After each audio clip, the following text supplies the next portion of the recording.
SafePal hardware wallet. I am a affiliate partner with SafePal, just to let you all know. So if you use the link in the description to get one, it will help me out. So, but why are we going to be talking about SafePal? Well, we'll get more into that later in this video, but right now we want to talk about Litecoin. Why is Litecoin important? Let me show y'all what's up. I mean, look, I'm gonna give you something. I think let's go to Crypto Slate. All right, and why I didn't have this up in the first, because I wanted to show you guys together. All right, but Litecoin has over 170 million total addresses, now surpassing Ethereum. What? Oh yeah, this just dropped. Total addresses are the total number of unique addresses that ever appeared in a transaction of the native coin in the network. So let's a quick take, and what are they talking about? Well, quickly, Litecoin came to the scene back in 2011 of October. It's kind of crazy, you know, for the Libras out there. Okay, Litecoin, I'm not saying, you know, but I'm just saying. It is, but it is. It's our blockchain. But anyway, so they had a 4-year head start to Ethereum. So, okay, we'll give them that. They definitely did. Ethereum's total addresses definitely surged to over 20 million during the 2017 bull market. But those total addresses for Ethereum currently stand at just over 170.3 million. And Litecoin coming in at 170.5 here on January 15th. Litecoin is up 23% year to date. Why all of the attention? Why all of a sudden people are enjoying and supporting Litecoin? Well, we're going to get into that in this video today. So stand by, get your whatever it is to enjoy the moment, so you can digest all of this with me, so we can do what? Enhance your future self. That's what this is about. Let's get to it. So what is Litecoin? Well, Litecoin is a peer-to-peer decentralized digital currency which can be used to make quick transactions worldwide with damn near no fees. But there are fees. They're just really small, okay? So one of the things about Litecoin is that, well, the block speed is definitely faster than Bitcoin, but that's no problem. It's not here to compete. It's here to collaborate. Okay, Litecoin is one of the most established and stable cryptos out there in terms of transaction volumes and liquidity. Okay, it's commonly used as a means of exchange. And yeah, okay, look. One thing they've been saying about Bitcoin, okay, is that Bitcoin is decentralized and it's a commodity. It's a commodity because no one can issue Bitcoin, all right? No one individual entity can issue Bitcoin, all right? It is owned by no one, but owned by everyone because of mining. And that's what makes Bitcoin special, because of the hash energy used to secure the transactions on the blockchain. So Bitcoin uses the SHA-256 algorithm, whereas Litecoin uses the script algorithm. And I know how everybody likes pictures, so let's pull that up. So let's do the Bitcoin versus Litecoin thingy, all right? And let's see what comes up.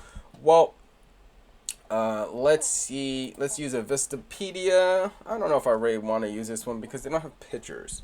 And I want pictures, okay? Because you guys like pictures and I like pictures. So let's find pictures together. Here's a good picture that we can use. Do I like it? Which one, you guys? Which one? All right. Well, let's see. Let's use this one. Okay. Let's use this one. Open the picture. Give me. Oh no, you just gonna take the picture away from me again? Here it is. So, Litecoin founder Charlie Lee. Bitcoin Satoshi Nakamoto. Release October 2011. Release January 2008. The release method, well, a Genesis block was mined. Well, similar to Bitcoin. Total coin supply, there's 84 million Litecoin, 21 mil for Bitcoin. No problem. All right, the blockchain protocol. Well, they both are POW, proof of work. And the usage here, I like how they say digital money silver, digital money gold.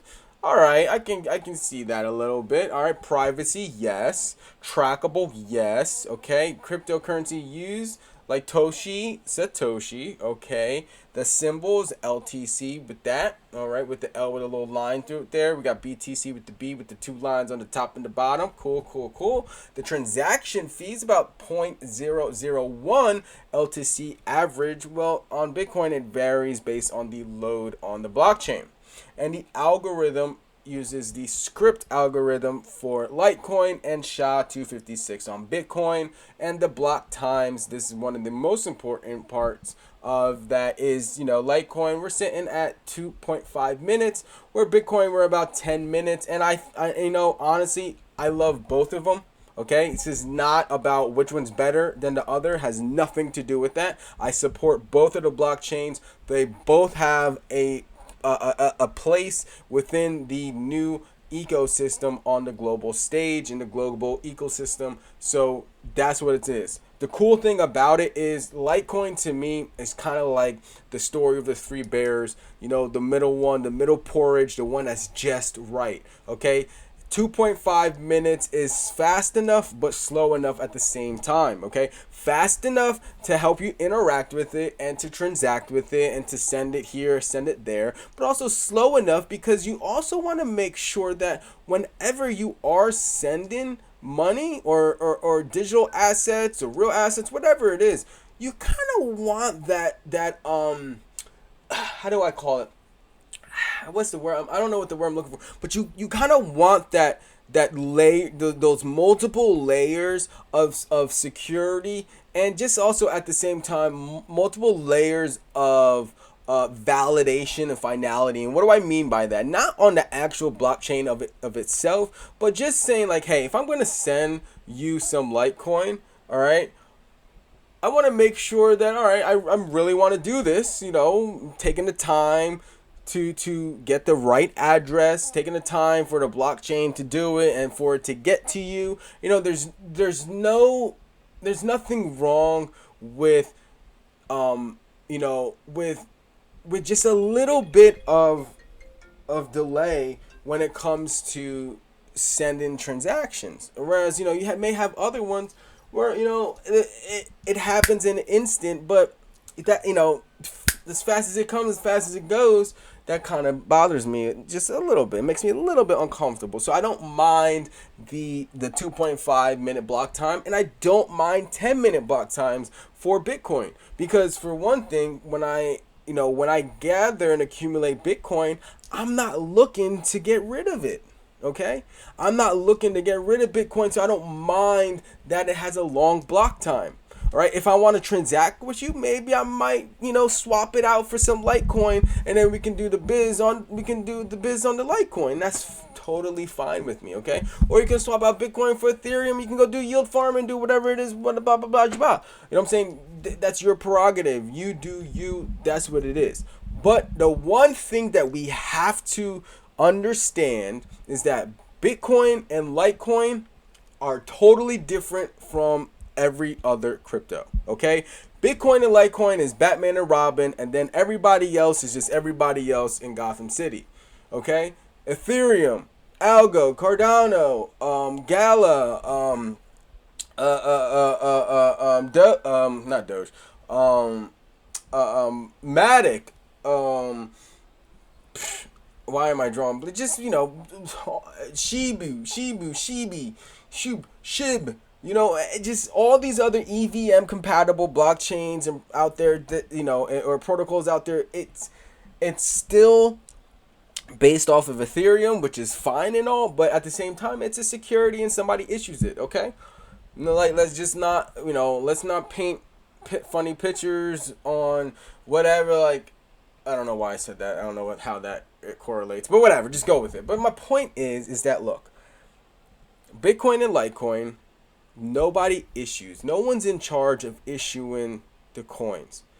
It is issued by no one. The blockchain, the miners, okay?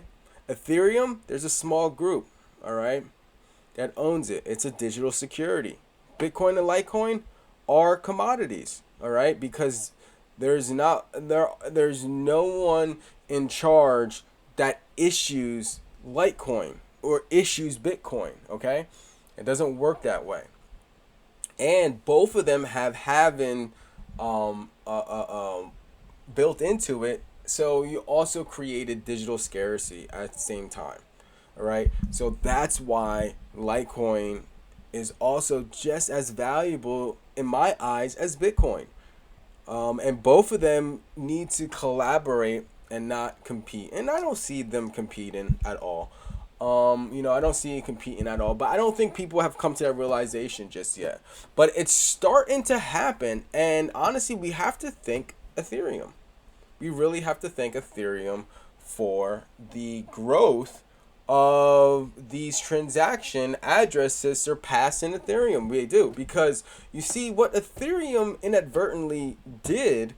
So they really helped create value in other blockchains and other coins out there, but also at the same time maybe inadvertently affect their own value. Could Ethereum be overvalued? I don't know. Maybe yes, maybe no. But at the same time, you can't tell me now that if this proof of stake blockchain is valued at 1,500, well, damn near so is Algorand, so is Cardano when that's up and running. So is any other and every other proof of stake out there. Okay? So that's what they did when the merge came out, and they removed and got rid of the pure full decentralization of it with GPU mining and mining across the board.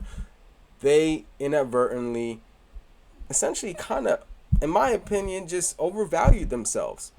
So could Ethereum actually reduce and decrease in value as other proof of stake blockchains out there increase in value because they haven't been, massively adopted by the network and the ecosystem yet? This is something to think about. It's something that I think about. But there is something that Ethereum does have, which is a large community base, all right, which is a lot of EVMs built on top of Ethereum, transacting on Ethereum, Uniswap, you know what I'm saying, really just leading the pack with total value locked and transactions earned. But the thing about all of that is, well, look, Ethereum sold themselves to centralization. That's fine. That's their prerogative. They wanted to do it that way. But don't come at me and say, "Oh, Ethereum is Web3 decentralized." Like, y'all get y'all was y'all. I don't get it. I don't get it at all. But anyway, let's not get into all of that. Ethereum did what they did. It's cool, but Bitcoin and Litecoin are the true decentralized blockchains available right now. The only decentralized blockchains out there right now. I mean, there is Handshake, all right, for domain ownership. They also are decentralized as well, okay, miners. But they're still building. They're still in their infancy of things. They still have a lot to prove, a lot to build upon, and hopefully they will look at these other blockchains as an example of what works and what doesn't work. I mean, I made a video about this a long time ago. This is going to be a multi-chain ecosystem. There's going to be collaboration across the board. It's not about the capitalistic strategy coming to Web3. And when you come to Web3 with the capitalistic strategies, it will fail, okay? Because it's just not necessary. You do not need to compete with each other with blockchain. Blockchain is about collaboration. Blockchain is not about competition, all right? It won't work where there'll be a singular coin for everything. It's just not going to work that way. the blockchain was never created to work that way. All right. And if Ethereum, quote unquote, happens to try to become that, or anybody else happens to try to become that with proof of stake and using validators, well, you ain't no different from a centralized bank, yo. Okay, and let's just keep it real and keep it 100. Okay, you really just got the same thing, just being named something else, and we don't want that same trick being pulled on us over and over again. And the real ones out there understand, and that's why you got these Bitcoin maxis or these Litecoin people or anybody, crypto people, just talking about this stuff. So I just want you all to know about this, okay? Because look, a lot of people went to Litecoin and script mining and Bitcoin mining after the merge. All right. Why? Well, honestly, because there really wasn't that many other places to go. So, it is what it is. I saw this early in the game. I started off mining script, and a lot of people thought I was crazy, and a lot of people thought it was whatever. And that was a little bit of luck, okay? Because, when I came into the game, everyone was talking about GPU mining is going to be over soon. GPU mining is going to be over soon. I'm like, man, I do not want to come into this buying a whole bunch of graphics cards, not being able to use them later. All right. Everyone's like, oh, well, you can buy graphics cards, then you can sell them to the gamers, and blah, blah, blah. I'm like, man, I ain't trying to get into that reseller game right now, yo. I'm trying to accumulate assets to be in a long-term player, to solidify my my spot in the transitional opportunity that we have right now, okay? So I saw Bitcoin and I saw Litecoin, I saw Handshake, I saw a few other blockchains that you can mine. All right. And once I figured that out, I was just like, all right, well, Bitcoin mining, I would love to do Bitcoin mining, but it's a little bit above my affordability right now, okay, on equipment. But then I was just like, whoa, well, there's Litecoin. Oh, but nobody likes Litecoin. No one's transacting on it. But let me do some more research on Litecoin to get a full understanding of this. And once I did, I started to realize, I was just like, oh shit, WTF, this is just like Bitcoin. This is literally Bitcoin. Like literally Bitcoin, but on a different algorithm. And if you guys don't want to believe me, that's fine. Let's listen to the creator himself as to why he chose the script mining algorithm for Litecoin. So let's take a listen right quick. I know, like at the very beginning when you start off Litecoin, you chose the script mining algorithm because it's better ASIC resistant than SHA-256.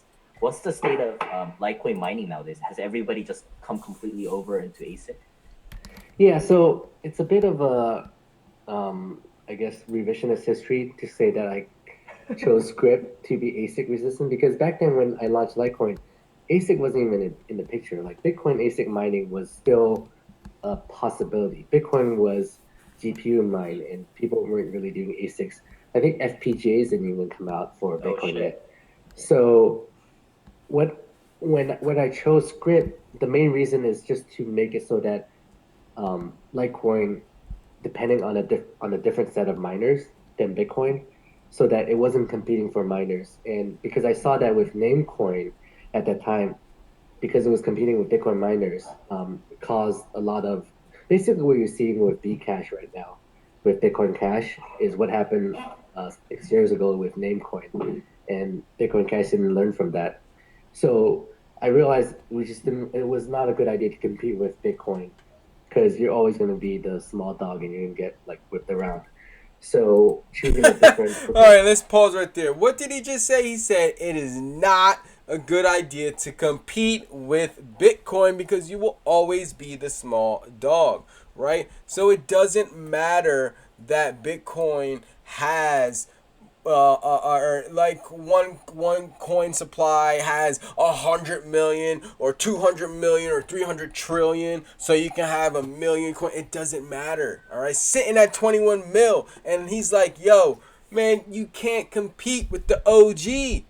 You can't compete with Bitcoin. Why? Because when you see alpha, you respect alpha, and Bitcoin is alpha. And I respect Charlie Lee a lot for coming into the ecosystem and saying we're going to do things completely different. We are not going to come in here and use that capitalistic strategy to compete to take over. It has nothing to do with that. This is about providing true value and true use case to the global stage, to the earth, to the people of the world. All right. And that's why he's like, boom, let's use the script algorithm so we have an entire new set of individuals that can come in here, an entire new set of businesses, an entire new set of use cases, an entire new set of revenue, completely different from Bitcoin, but the same. Because that's what collaboration is.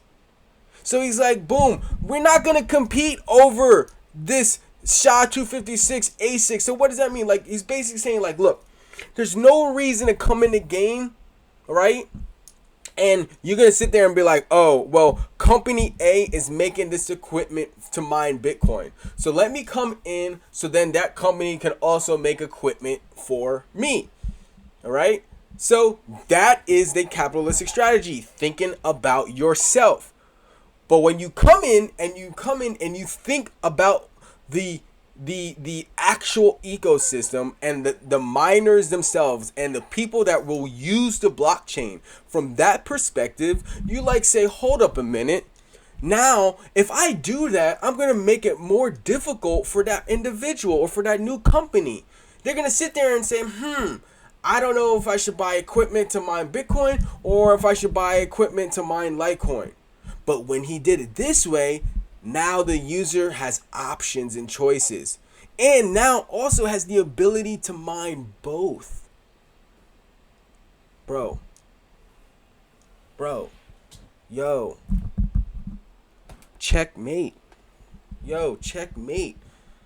I don't know why nobody's talking about this. You know, maybe, and I don't get it, but you know what? When I came out and I saw that the release date was for Libras, I knew this is where I was supposed to be. I knew it was so crazy, like why I picked it, but I found this stuff after.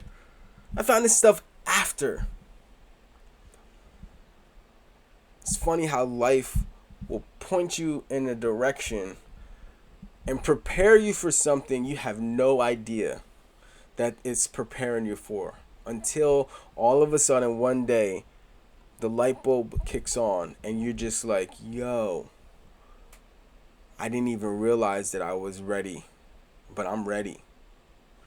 So as I build out my small mining company, my small little lab, all right, you know, maybe one day we may expand into something bigger. But the thing about this is that you need to have an appreciation for the process, the appreciation for technology, and the appreciation that we are all part of the life cycle of the world. We are all in this world together. And if we don't figure out how to collaborate, well, we're just going to fight our ways to extinction. And that's just sad. And I don't want to be part of that if that's what people want to do. I don't want to be part of a company that looks to compete to take out the next guy. I want to be part of a company. I want to be part of an ecosystem that looks at that sees alpha, respects alpha, and says, boom, let's level up. Let me see how I can help you level up and you can help me level up. We don't need to compete in the same ring, but when we see each other, we're going to help each other level up, so when we go back to our ecosystems, we could be that much better for the community and for each other and for everybody. Okay? Because when the alphas are fighting with alphas, then everybody else is just like, what's going on? Because not everybody's alpha, and that's okay. But when you respect alpha and alphas work together and alphas collaborate, then everybody else can understand how to work together and collaborate. And that's what this is really about when I look at Bitcoin and Litecoin. I don't know, maybe I'm crazy, maybe I'm wrong, maybe I'm different. Hey, but that's the best part about it. Let me know what y'all think. Leave a comment below, okay? And let's finish this strong because I want to let you guys know, if you're looking to secure your crypto, if you're looking to secure your Litecoin or your Bitcoin, don't just do the bare minimum. All right, really take a moment to understand where you want to store it, how you want to secure it, and which hardware wallet is best for you. There are plenty of hardware wallets out there that provide good security, but I chose to use SafePal because it was easier for me to interact with. I understand it. I enjoy that they have a hardware wallet, that they have they also have a mobile application wallet, okay? And they also have an extension browser as well, for you to interact with dApps, decentralized applications on the blockchain. You can go ahead and install those extensions for Chrome, Edge, and Firefox. Okay, so SafePal is a little bit different, but now it's available on your browser as well for you to send, receive crypto with ease, manage your tokens and NFTs with just a click, swap bridge assets across multiple chains, and then you can view all of these recently used dApps in one place with the SafePal extension wallet, all right, an extension app. So don't forget, head on over to SafePal if you're looking to get your hardware wallet today. I made it real easy for you. When you go to the Cryptechology page, you can go ahead and click on the link right here and it will bring you straight to the official SafePal page, as I am an affiliate partner with SafePal. Okay, so you guys are going to order it directly from SafePal. All right, but I will just get recognition for bringing you guys there. My goal is to help onboard 1 million users into the ecosystem and secure their tokens with SafePal hardware wallet, the S1. I use this hardware wallet myself and I recommend it for you. And not only do I recommend it, I mean, this is one of the first hardware wallets invested by Binance as well. So if you got Binance Labs behind you and in your corner, I mean, come on, CZ, what's more to say about it? So don't forget, head on over to Cryptechology, hit that like, hit that subscribe, join the channel, click on the link, and get your hardware wallet today. And quickly, let's just finish up with some TA because I want to let you guys know how you can level up and, well, maybe what I'm doing inside the market when I'm making my moves. Remember, I am not a professional financial advisor. Everything discussed on this channel is for educational and entertainment purposes only. So please seek out a professional for your investing and trading needs. All right, but one of the things I wanted to look at, BTCS is a NASDAQ play, small cap that I'm in. All right, they had the ribbon twist start not too long ago. Okay, the ribbon twist came in, bullish indicator came in. All right, we're accumulating here. I really like this this company. BTCS also has a working application. I'm gonna show you guys right now, actually. So BTCS, actually, I'm part of it. So BTCS, son of a gun. Where is the? Oh, it's called Stake Seekers or something. Yeah, Stake Seeker. There it is. All right, so Stake Seeker is the beta version for BTCS. They created this application. They were talking about creating it a while ago, and they did. They actually freaking did. So I've been following this company for some time now, and so yeah, you can go ahead and set up, you know, I'm staking. I don't have anything staked on the application just yet, as I just like literally just set this up not too long ago. So I'm still in the research stage of it, but I just want to give you guys a heads up that this is the application that they were talking about. So it's real. It's working. I set up the wallet. I will add funds to it, so stay tuned for the next video, and then we'll go over that to make sure that everything in this application is actually working. So just FYI. Another thing, wanted to show you guys quickly. Also, LTC. Why I like LTC and what targets am I looking at right now? So let's pull up the chart here. So far, LTC is working. The you know, kind of like how I predicted a little bit. Okay, the first original twist happened here back at 65. Okay, and as of right now, we have not had an untwist. We're getting close right here, though. We are getting close, so I would pay attention to these levels right now. If you're looking to take something off the top, you could. But I'm holding for the long run with my target price at that 102 level there. All right, so let's go ahead and take a look at Gala. Gala is another coin that a lot of people were talking about. Let's see what's going on. The first twist came down here. All right, at that 1 cent. I was letting people know about it. Have we untwisted? Not yet, but we did get a bear indicator signal in here. So did we here, and then the bullish came there too. So just to keep an eye on those for trading purposes. What's my target price on this one? Actually, I'm still actually. Why is that up? What the heck? That wasn't my target price. I don't know what the heck happened to there. Alright, so my target price is that 8 cent level right now. As you can see, is previous resistance before. But yeah, so that's where one of the areas that I am looking at. And then let's go do this just for everyone's shits and giggles. Let's pull up BTC as well. Alright, BTC. Let's see what's going on. So we had the ribbon twist here at BTC. Let's pull that up. It's hard to see right here. So the first ribbon twist was right here. Okay. Yeah, was right here. Was right here. Okay. That was the first ribbon twist. Okay, so anybody that would have gotten him, we also got the double bottom indicator with the target price, which was reached. And, I mean, come on. What happened? But as of right now, we have not untwisted yet. Okay, so as of right now, everything is still looking good.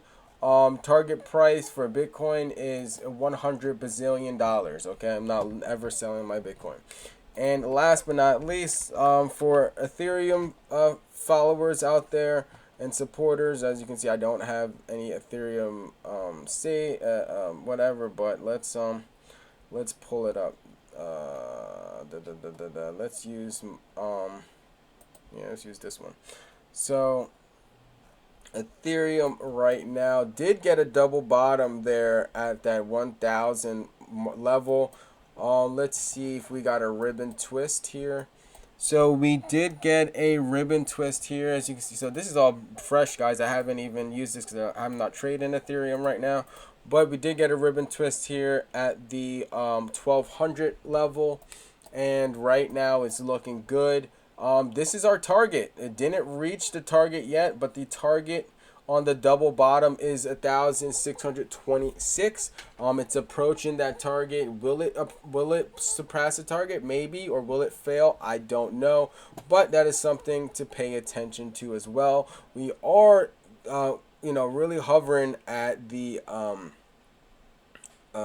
63 level here on the RSI. So it's tough there. So, alright guys, I hope you enjoyed some TA. If you like this type of content, let me know. Leave a comment below if this was helpful to you or not. Don't forget to go check out the hardware wallet for securing your crypto. And I will catch you guys on the next one. My name is Simon. You're watching Cryptechology. I appreciate you for stopping by. Catch you guys later.